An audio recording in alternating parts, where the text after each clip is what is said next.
الحمد لله رب العالمين والصلاة والسلام على سيد الأنبياء والمرسلين. قال رسول الله صلى الله عليه وآله وسلم كل معروف صدقة. وقال النبي صلى الله عليه وآله وسلم لا تحقرن من المعروف شيئا. صدق رسوله النبي الكريم إن الله وملائكته يصلون على النبي یا ایھا الذین آمنوا صلوا علیہ وسلموا تسلیما. درود پاک پڑھی. اللہم صل علی سیدنا مولانا محمد. فضائل آپ نے اتنے زیادہ سنے، آپ کو بلند آواز سے پڑھ رہے ہیں. الصلاۃ والسلام علیک یا رسول اللہ، الصلاۃ والسلام علیک یا سیدی یا رسول اللہ وعلی آلک واصحابک یا سیدی یا. جگہ جی لگانے کی دنیا نہیں ہے، عبرت کی جا ہے تماشا نہیں ہے. دوستان گرامی قدر، مجھ سے قبل آپ بڑے خوبصورت انداز میں ہمارے بڑے محترم ہیں، محتشم مبلغ دعوت اسلامی بھی کافی دور سے سفر فرما کے تشریف لائے، تو بڑے خوبصورت انداز میں ہمیں فکر آخرت ارشاد فرما رہے تھے. ان کی گفتگو کے بعد میری گفتگو کا کوئی اتنا زیادہ اہمیت تو نہیں ہے، لیکن چونکہ برکت کے لیے حکم ہے اور جو بزرگ دنیا سے گئے ہیں ان سے میرا کوئی رشتہ بھی تھوڑا سا اتنا کلوز ہے کہ مجھے اپنے حصے کا چراغ جلانا پڑے گا.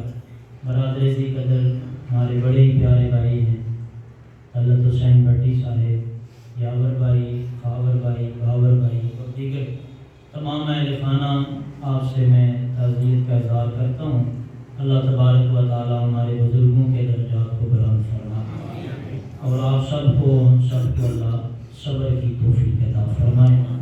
اور ہمارے پاس اب سوائے اس کی اور کچھ نہیں ہے کہ جب تک زندگی ہے ان کے لیے دعائیں مغفرت کرتے رہیں اور ان کے لیے مغفرت کا جو بھی طریقہ ہے قرآن و حدیث کی روشنی میں وہ کرتے رہیں. یہی سب سے زیادہ فائدہ مند ہے. دوستان گرامی قدر، والدین کتنے عظمتوں کے حامل ہیں. والدین کا ہماری زندگی میں کیا رول ہے، اور اللہ تبارک و تعالی نے یہ دولت جو عطا فرمائی ہے یہ کتنی بڑی دولت ہے. قرآن مجید فرقان حمید کو اگر ہم باغور مطالعہ کریں تو ایک نہیں، دو نہیں، کئی مقامات پہ پروردگار عالم نے اپنی عبادت کے ساتھ ہی دو ہستیوں کا تذکرہ فرمایا ہے. ایک ماں ہے، ایک باپ، اور ان دونوں کو جمع کر کے والدین بنا کے کہا میری عبادت بھی کرو اور والدین کے حقوق کا خیال بھی رکھو. والدین تو سب کے ہی ہیں، کوئی غیر مسلم ہے تو اس کے بھی والدین ہیں، کوئی ہندو ہے، کوئی عیسائی یہودی ہے تو اس کے بھی والدین ہیں. لیکن والدین، جو والدین ایک مسلمان کے ہیں اور والدین کو جو رتبہ اور مقام ایک مسلمان کو اللہ نے سمجھایا ہے وہ شاید دنیا میں کسی اور مذہب میں موجود نہیں ہے، اور یقیناً نہیں ہوگا، کیونکہ اللہ کے رسول صلی اللہ علیہ وسلم کی دو حدیثیں وقت کی وسعت اور تنگی کو سامنے رکھتے ہوئے اس مناسبت سے دو حدیثیں بڑی مشہور ہیں، آپ اکثر سنتے ہیں، اور ہر کل پہ، ہر جلسے پہ، ہر جنازے پہ علماء کرام ہمیں والدین کی عظمت، والدین کی شان، والدین کا احترام، والدین کا ادب، والدین کی قدر کرنے کا سمجھاتے رہتے ہیں. سمجھنے کے لیے تو ایک بات ہی کافی ہے، سمجھدار کو تو اشارہ بھی کافی ہوتا ہے. اللہ کے رسول نے فرمایا رضا الرب فی رضا الوالد وسخط الرب فی سخط الوالد. سادی سی بات ہے، دو جہاں کے والی نے 14 صدیاں 15 صدیاں پہلے بتا دیا تھا لوگوں، سوکھی اور سادی اور آسان سی بات ہے، رب نو راضی کرنا ہے تے پیو نو راضی کرنا. رب راضی اس وقت ہوگا جب تمہارا باپ راضی ہو، اور اگر باپ کو ناراض کر دیا تو رب بھی ناراض ہو جائے گا۔ رب بھی، بولو تو صحیح، رب بھی، اونچی آواز بولے، رب بھی، باپ ناراض تو رب بھی ناراض، اور باپ راضی تو رب بھی۔ اللہ کو راضی کرنے کا کتنا آسان نسخہ ہے، باپ کو راضی کر لو خدا راضی ہو جائے گا۔ باپ کو محبت دو، باپ کو شفقت دو، باپ کو توجہ دو، باپ کو پیار دو، باپ کا احترام کرو، باپ کے جو جو حقوق ہیں ان کا خیال رکھو، اللہ تم سے راضی ہو جائے۔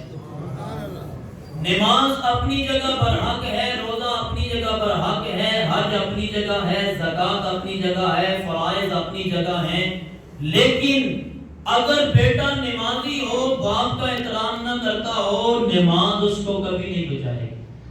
بیٹا روزے رکھتا ہو، باپ کو وقت نہ دیتا ہو، کبھی بھی نماز اس کو نہیں بچائے گی۔ اللہ حاضر قیاس عبادت جو آپ کی ذاتی بدنی عبادت ہے، مالی عبادت ہے، وہ آپ کو نہیں بچائے گی اگر آپ کا باپ سگا آپ سے ناراض ہے، وہ آپ سے خوش نہیں ہے۔ تو آپ بتائیں کہ عبادت زیادہ اہم ہے یا والدین کی خدمت زیادہ اہم ہے؟ بولیے۔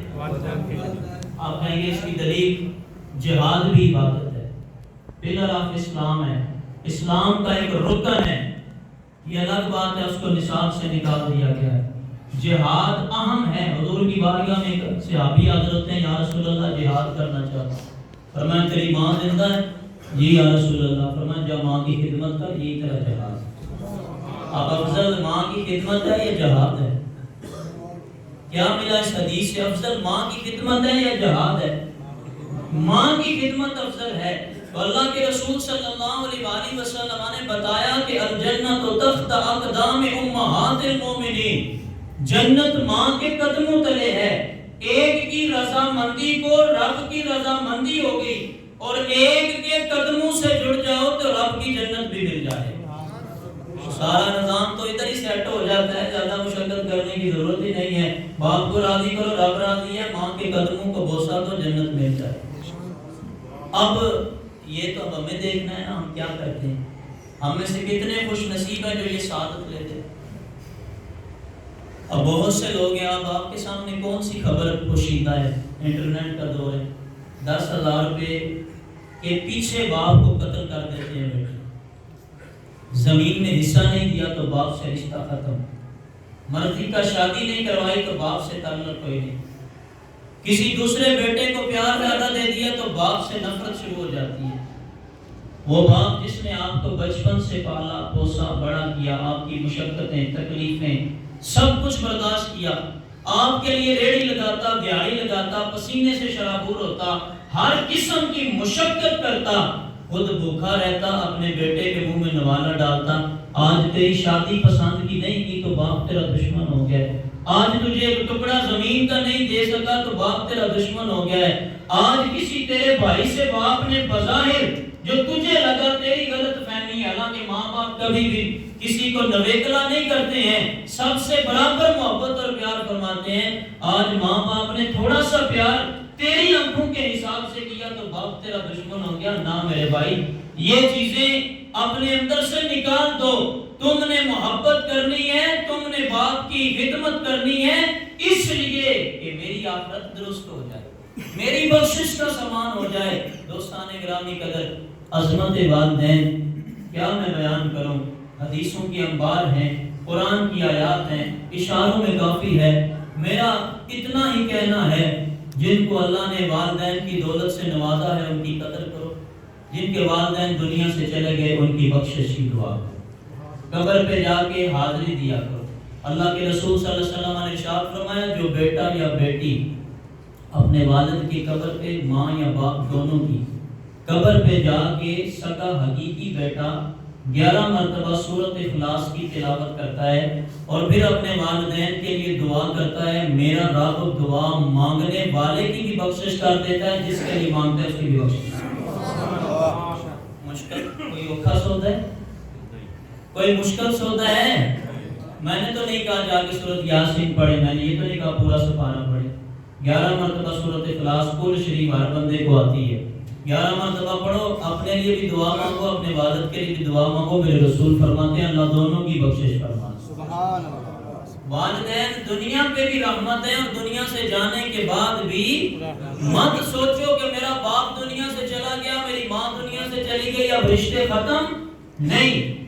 ایمان سے ایک حضور کی حدیث بتاتا ہوں، اس کا خلاصہ حضور نے فرمایا بندہ دنیا میں رہتا ہے اس کے پاس طاقت کم ہوتی ہے، جب دنیا سے چلا جاتا ہے اس کی روح زیادہ طاقتور ہو جاتی ہے، روح مضبوط ہو جاتی ہے۔ رشتے روحوں کے رکھو، جسموں کے رشتے تو کمزور ہوتے ہیں، روح سے رشتہ بناؤ، روح کا رشتہ مضبوط ہوتا ہے، روح کا رشتہ کمزور نہیں ہوتا ہے۔ اگر آپ کا روح سے رشتہ بن جاتا ہے، پھر یعنی یہ جہان ہو چاہے وہ جہان ہو، جب رشتہ مضبوط ہوگا تو جتنی شفقتیں یہاں ملتی ہیں اتنی ہی شفقتیں جانے کے بعد بھی ملتی ہیں۔ اس کی بے شمار مثالیں ہیں، وقت نہیں ہے، لیکن میں اتنا ہی کہتا ہوں، خلوص سے دو باتیں میں نے حدیث مبارکہ پڑھی ہیں، ان کا خلاصہ حضور نے فرمایا کل معروف صدقہ، ہر نیکی صدقہ ہے، ہر نیکی کیا بات ہے، آپ کو کوئی بولنے میں دقت محسوس ہو رہی ہے؟ بجلی صبح کی بند ہے، اگر تو آپ چارجنگ پہ چلتے ہیں تو پھر میں سمجھ لیتا ہوں کہ آپ کی کمزوری ہے، اگر آپ ایمان کی چارجنگ سے چلتے ہیں تو محبت سے بولے ہر نیکی صدقہ ہے۔ حضور نے کوئی کرائیٹیریا نہیں بیان کیا کہ یہ نیکی کر لو تو صدقہ ہے، یہ کر لو تو صدقہ نہیں ہے، کل معروف صدقہ، ہر نیکی صدقہ ہے۔ پھر فرمایا لا تحقرن من المعروف شیئا، پھر نیکی ڈھونڈنے نکلو تو کسی کو مسکرا کے دیکھنا نیکی ہے، یہ صدقہ ہے۔ کسی سے راستے سے تکلیف دہ چیز ہٹا دینا یہ صدقہ ہے، کسی کو راستہ پار کروانا یہ صدقہ ہے، کسی کو سلام کرنا یہ صدقہ ہے، کسی کی مدد کرنا یہ صدقہ ہے، کسی کا بوجھ اٹھانا یہ صدقہ ہے۔ ہر حوالے سے ہر وہ کام جو شریعت کے مطابق دوسروں کو نفع دیتا ہے وہ صدقہ ہے، وہ نیکی ہے۔ اور میرے رسول نے فرمایا لا تحقرن من المعروف شیئا، یہ نہ سمجھنا میں نالی سے جھک کے گند اٹھا رہا ہوں پانی نکل جائے گا تو یہ برا کام ہے، یہ حقیر کام ہے۔ فرمایا تو اپنی طرف سے نیکی کر رہا ہے، تیری طرف سے یہ صدقہ ہے، اور خبردار لا تحقرن من المعروف شیئا، جب تیرے دل میں یہ بات بیٹھ گئی ہے نا کہ یہ صدقہ ہے تو پھر ہائے پتھر اٹھانا ہے، کانٹا ہٹانا ہے، نالی صاف کرنی ہے، وہ صدقہ ہے، وہ نیکی ہے۔ اور حضور نے فرمایا کسی نیکی کو حقیر مت جانو، کسی نیکی کو حقیر مت جانو، کسی نیکی کو حقیر مت جانو۔ لکھنؤ شہر میں ایک درزی تھا، درزیوں کا کام کرتا تھا، اعلان ہوتا جی فلاں بندے کی آج موت ہو گئی ہے، فلاں وقت پہ جنازہ ہے۔ وہ درزی اپنی دکان کا شٹر بند کرتا، دروازہ بند کرتا اور جنازہ پڑھنے چلا جاتا۔ لوگ کہتے صاحب آپ ہر جنازے پہ چلے جاتے ہو، آپ کا اتنا نقصان ہوتا ہے، پیچھے سے کئی گاہک آتے ہیں، کئی لوگوں کا کام آپ نے کرنا ہوتا ہے، لیکن آپ جنازہ پڑھنے چلے جاتے ہیں، اس طرح تو نقصان ہوتا ہے، چلو دوست ہوا، یار ہوا، برادری ہو گئی، تعلق ہو گیا، جس سے کوئی تعلق نہیں آپ اس کا جنازہ بھی پڑھنے چلے جاتے ہیں۔ وہ درزی کہنے لگا یار بات یہ ہے، میں سادہ سا بندہ ہوں، ان پڑھ تھا، لیکن علماء سے سنا ہے کہ جو کسی مسلمان کے جنازے میں شریک ہوگا جب وہ دنیا سے جائے گا تو اس کے جنازے میں بہت سارے لوگ شریک ہوں گے۔ ایک تو اس لیے شریک ہوتا ہوں کہ ایک مسلمان کا مسلمان پہ حق ہے، مسلمان حضور کی حدیث ہے مسلمان بیمار ہو جائے تو اس کی بیمار پرسی کرو، دنیا سے چلا جائے تو اس کا جنازہ پڑھو، یہ حقوق مسلم میں شامل ہے۔ اس لیے پڑھتا ہوں ایک تو مسلمان کا حق ہے، اور دوسرا اس لیے پڑھتا ہوں شاید یار اور تو عمل اتنا پلے کوئی نہیں ہے، ہو سکتا ہے اس کام کی وجہ سے رب راضی ہو جائے تو بیڑا پار ہو جائے۔